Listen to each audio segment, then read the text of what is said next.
Good evening, everyone. My name is John, and I'll be presenting to you hyperinflation and how it affects the world overall. Before I actually start talking about hyperinflation, I'd like to delve deep into what inflation really is. Now, to give you an example, back then in the 1920s, 1950s, Coca-Cola actually had a set value for their Coke, which was 5 cents.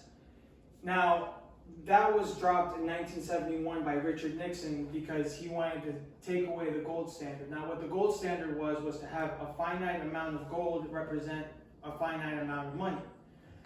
Now, for example, nowadays you can get a Coke for about $1.50, $2. Back then it was 5 cents. So that can kind of give you an idea of what inflation really is. Now, to really put it into perspective, the way inflation works is simply because, let's say you have one Coke bottle and that Coke bottle is worth $1. If you were to grab that dollar and print it, you'd think that you can buy 2 Coke bottles for that value, but you can't. The value of the Coke doesn't drop. You kind of devalue the money. So for example, you print that money and then you have $2. Well, now that Coke is actually worth $2 instead of $1. That's basically what inflation really is and how it affects. You just start putting more money into the cash flow of the world, and then you don't have enough product to sell for that money. Now, hyperinflation can be simply represented in what happened in World War I around 1970. So the Treaty of Versailles basically ended the whole war with Germany, and they basically had these little requirements of Germany to solve. Now, one of these requirements was for them to have $32 billion worth of reparation. Because they basically started the war, they were basically held responsible for the whole war, so they had to pay for everything that was needed.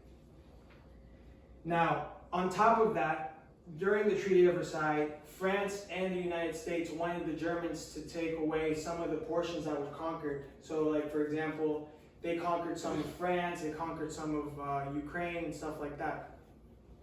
Now, these portions of the world were actually major parts of the manufacturing of Germany.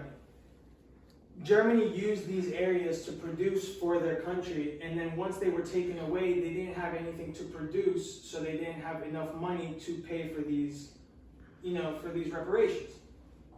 Now, because they were taken away, they decided to start printing more money because they actually had a lot of paper mills down across the border.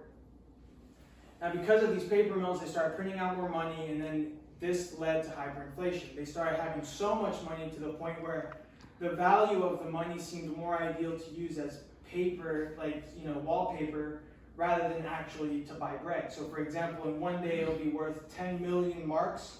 The next day it'll be worth 3 billion marks. And so then it ended up just collapsing the whole economy. Now, this is what led to World War II, which Hitler wanted to, start a revolution for the Germans and try to take back what they rightfully thought was theirs. Now, the best way to fix hyperinflation is by doing deflation, which is simply produce more of a product which will be enough for that money. So let's say you have $300 worth, and then you have 600 dogs or whatever, and each dog is worth $1.